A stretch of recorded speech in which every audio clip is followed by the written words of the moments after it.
everyone. Last week, Vivo announced that its X50 lineup is arriving to global markets. In the middle of this lineup is the X50 Pro, and it's the only one of the three with Vivo's new gimbal stabilized camera. It's a middle-range smartphone with 5G support, a 90Hz display, and an in-display scanner. But is it the one that you should buy?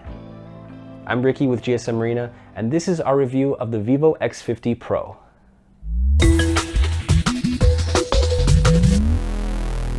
In terms of design, there's nothing particularly unique about the looks of the X50 Pro.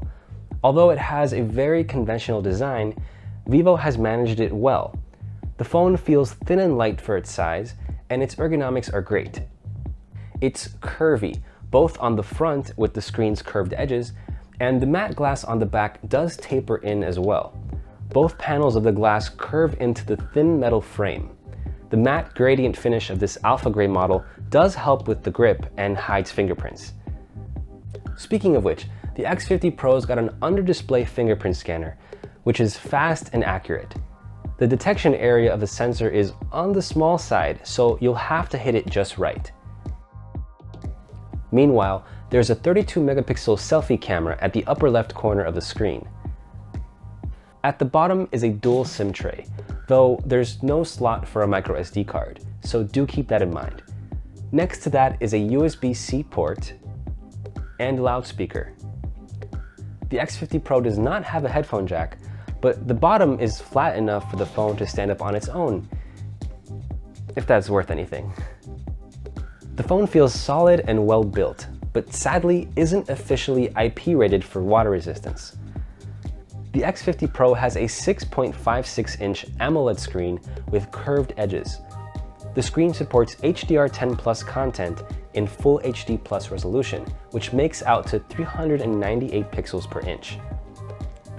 This screen supports a 90Hz refresh rate and a 180Hz touch refresh rate for a more responsive experience. In our brightness tests, we managed about 500 nits of max brightness. It's able to keep up even outside in bright sunlight. Color reproduction of the screen is pretty good as well.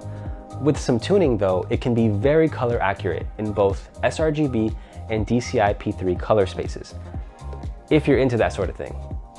In case you were wondering about battery life, the X50 Pro has a 4300 mAh battery, and it managed to get some decent battery scores, totaling 88 hours overall, lasting more than 12 hours in our web test and over 16 hours on the video playback test.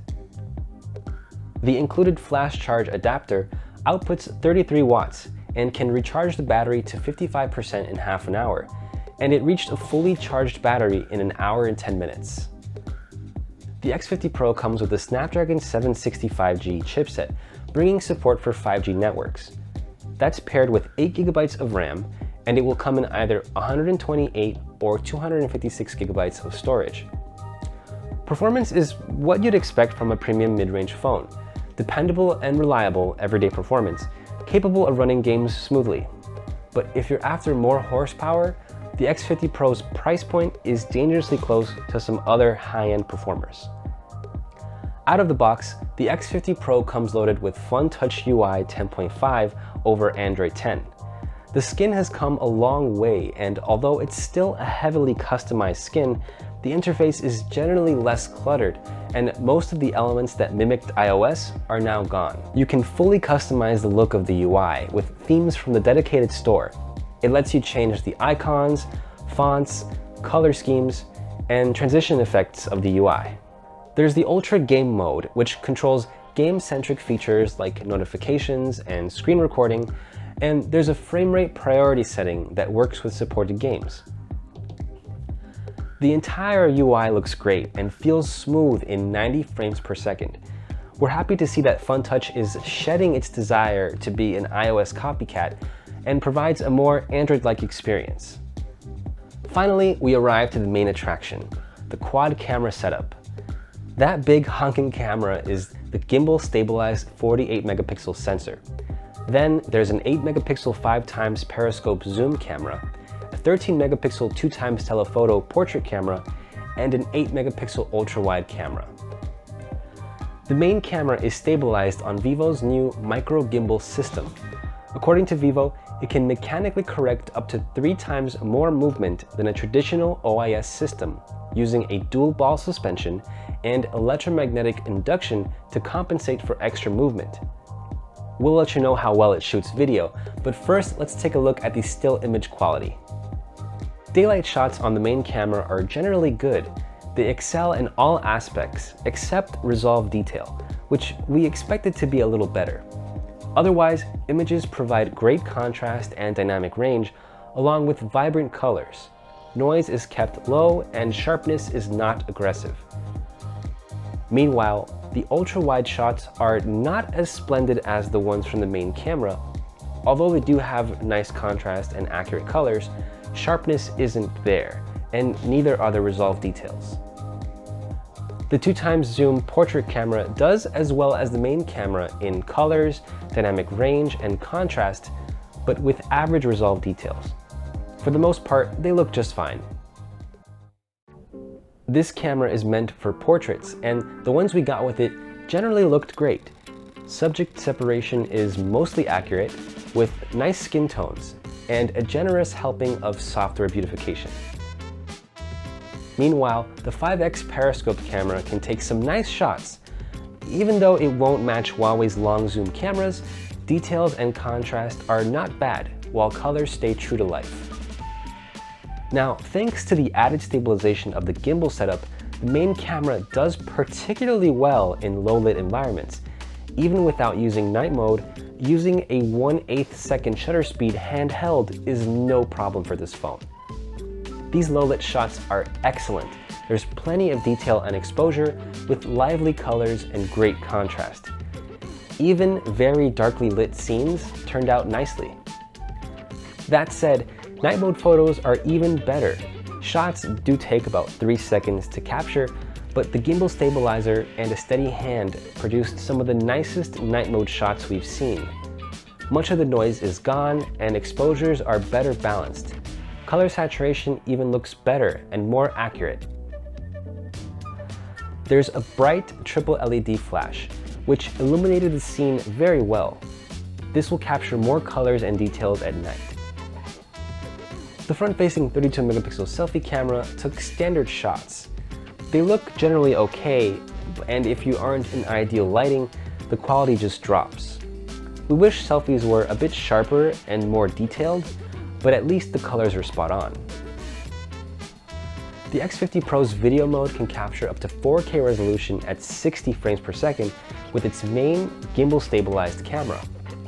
4K video at 30 frames per second does look a bit soft, but still has enough detail, great colors, and contrast. 4K at 30 frames is electronically stabilized, but 4K 60 frame video isn't, and therefore looks sharper and has a wider field of view. We're very happy with the quality, contrast, lack of noise, and sharpness of this 4K video at 60 frames. So, how well does this camera stabilize video? It's pretty good when walking and running, but not exactly the jaw-dropping result that we were expecting. Well, we compared it against the iPhone 11 Pro Max, recording at the same resolution, and we found that the iPhone stabilized video better in regular walking around footage. There's also a more aggressive stabilization mode that combines the gimbal with the electronic image stabilization called Ultra Stable Mode. It crops a narrower frame out of the sensor and only records in 1080p. So where does that leave us with this phone? The X50 Pro has a lot going for it. It's got nice premium feeling hardware, a bright and sharp AMOLED screen, and the software, Funtouch UI has significantly improved. It's a great phone for streaming and playing games, and it supports 5G networks. The micro gimbal stabilizer surprised us, but not in the way that we thought. When shooting video, there are other phones with OIS and EIS that work just as well or even better. But where the stabilizer shined is in photography, especially low light photos, which were outstanding thanks to this gimbal. Is putting gimbals on smartphones gonna catch on? Maybe, but it might take a couple more iterations for the tech to get some real polish. Outside of the camera, the Vivo X50 Pro might be a hard sell at its current price of more than $600. 5G is definitely pushing mid-range prices up, but this one lacks increased water resistance and battery life could be a little better. Vivo has strived to make up for that with a premium build and high refresh rate screen. But if you're not after 5G in particular, or the capabilities of the micro gimbal don't really excite you, you can find better equipped phones for the same amount of cash. Thanks for watching. I'm Ricky with GSM Arena. I'll see you guys later. Take care, everyone.